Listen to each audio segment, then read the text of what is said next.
बिस्मिल्लाहिर्रहमानिर्रहीम, अस्सलाम वालेकुम। मेरा नाम मिर्ज़ा अकबर, आप देख रहे हैं मेरा यूट्यूब चैनल। आज की वीडियो में हम बात करेंगे जी काज़ी फ़ायद ईसा के स्याह दौर की। पाकिस्तान की हिस्ट्री का सबसे जो घटिया दौर था, हमने जो अपनी ज़िंदगी में देखा, इससे पहले भी हमने मिसालें सुनी थी लेकिन देखी नहीं थी।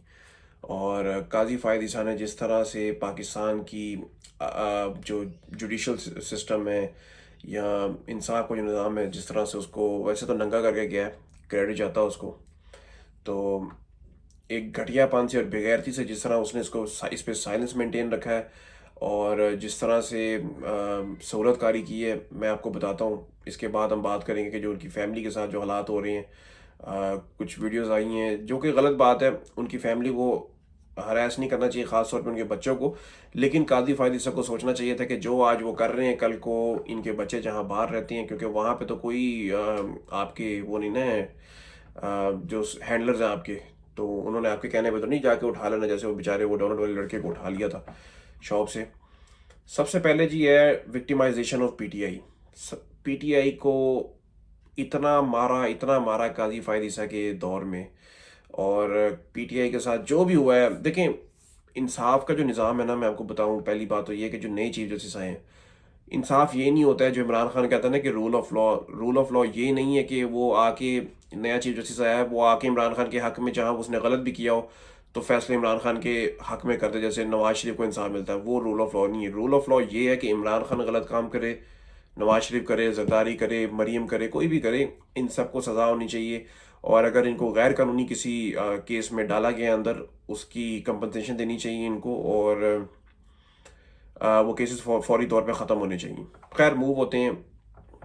विक्टिमाइजेशन और पीटीआई टारगेट किया गया पीटीआई की लीडरशिप को। पार्टी एक किस्म की ख़त्म कर दी, तोड़ दी, मरोड़ दी है।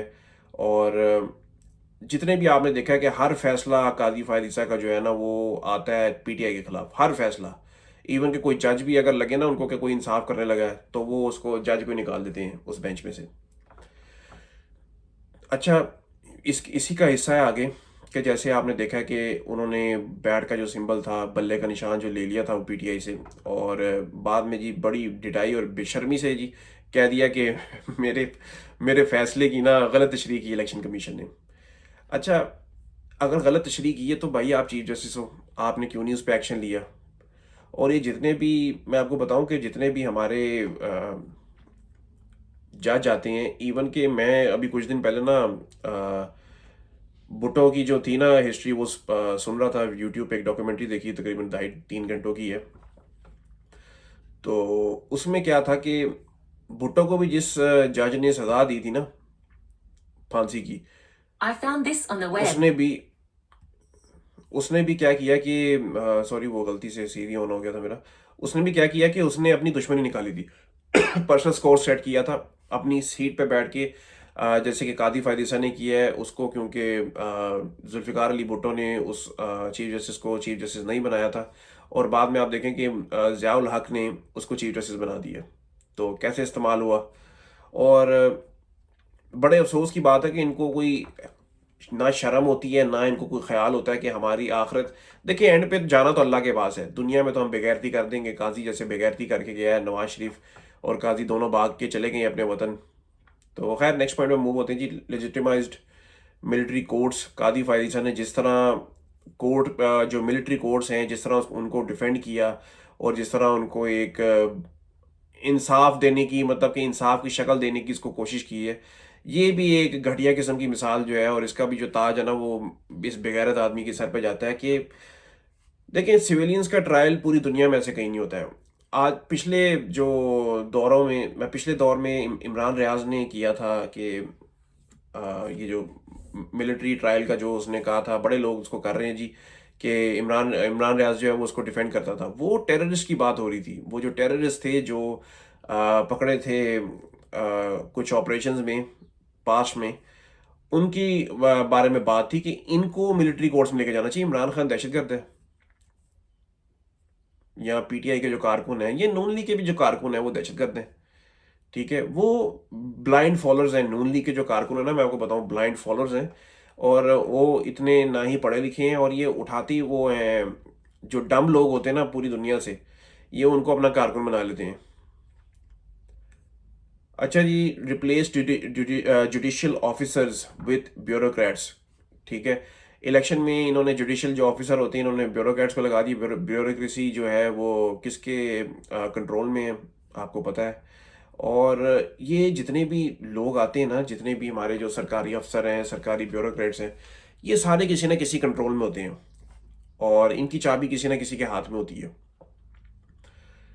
इस तरह से पाकिस्तान कभी भी आगे नहीं जाएगा। अगर आपको लगता है ना कि पाकिस्तान तरक्की कर लेगा, वो मैं एक रिकॉर्डिंग सुन रहा था, खैर इसका मैं जिक्र करूंगा, अभी अभी हालात नहीं है इस रिकॉर्डिंग के। बहुत सारे लोगों ने सुनी है ट्विटर पे वो रिकॉर्डिंग भी। अ, जो बाहर लोग होते हैं ना, असल में वो जब बाहर आते हैं लोग कहते हैं जी पाकिस्तान में जो है वो हमें ज़्यादा फिक्र है, हमें ज़्यादा पता है। लेकिन पाकिस्तान में ना कोई रूल ऑफ लॉ है, ना कोई कानून है, अमीर के लिए सारा कुछ है।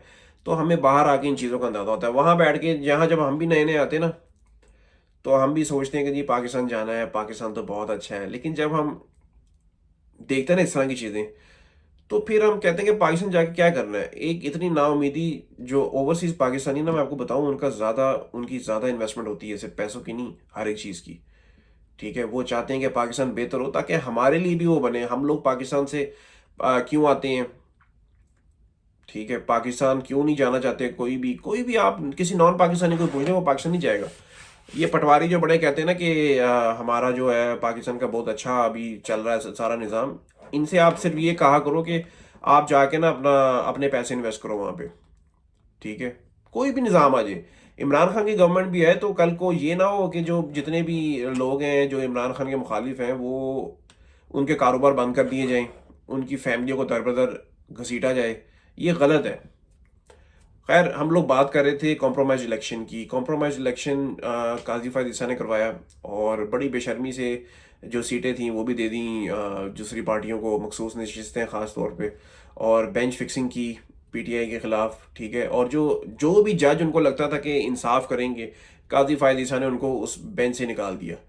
आर्टिकल 63A को बहुत ज़्यादा कमज़ोर किया है काजी फायद ईसा ने। हॉर्स ट्रेडिंग जो है उसको लीगल कर दिया।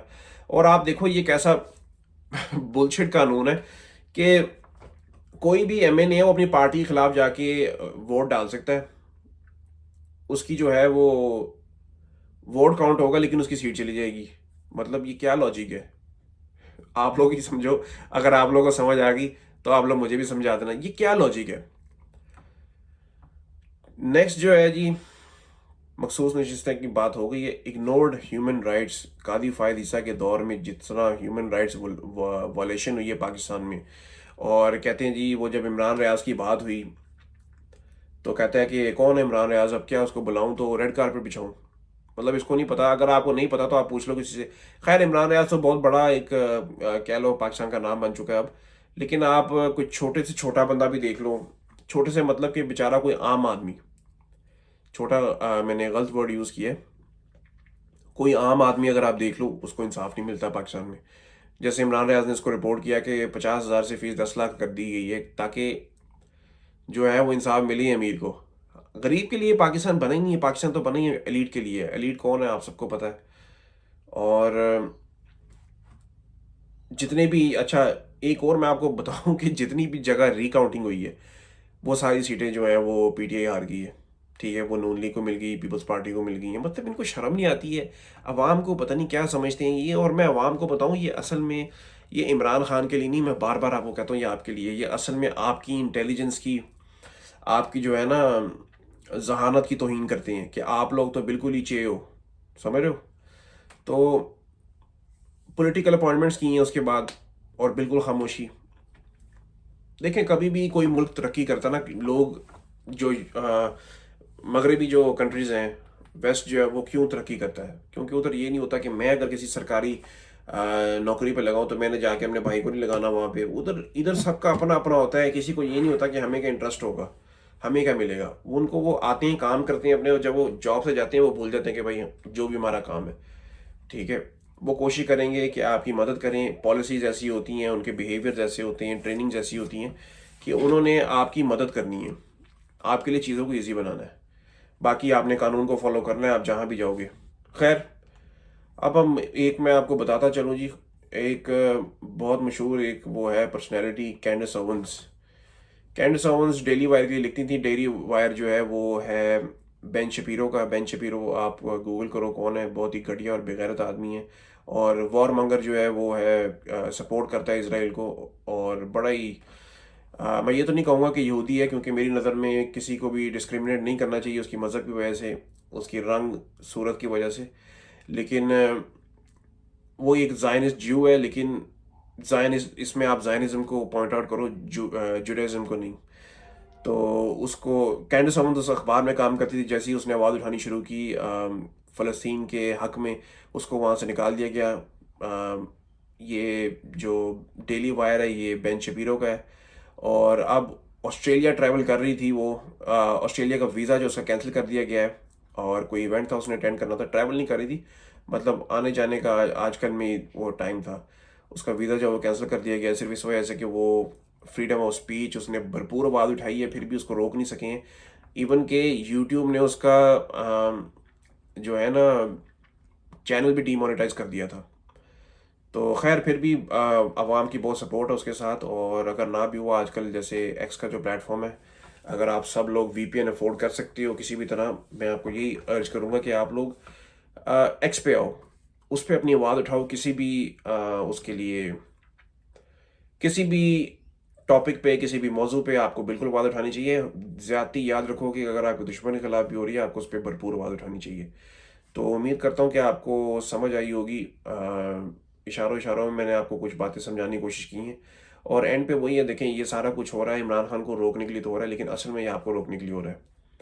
क्योंकि आप लोगों ने भी उम्मीद लगाई हुई इमरान खान से, देखो खुद करो कुछ अपने। देखो हर दौर में अल्लाह ने मूसा को नहीं भेजना है। आजकल दौर के साथ साथ मैं आपको बताऊं कि जो टैक्टिक्स थे वो भी थोड़े से एडवांस हो गए हैं। ठीक है, ये नहीं कि वो बिल्कुल ही 1980s में जी रहे हैं जो भी ताकतवर लोग हैं। अम, उम्मीद करता हूँ कि आप समझ रहे हो मैं क्या कहना चाह रहा हूँ। अब तक के लिए इतना ही, अपना ख्याल रखें, अपने चैनल का भी। अल्लाह हाफिज़।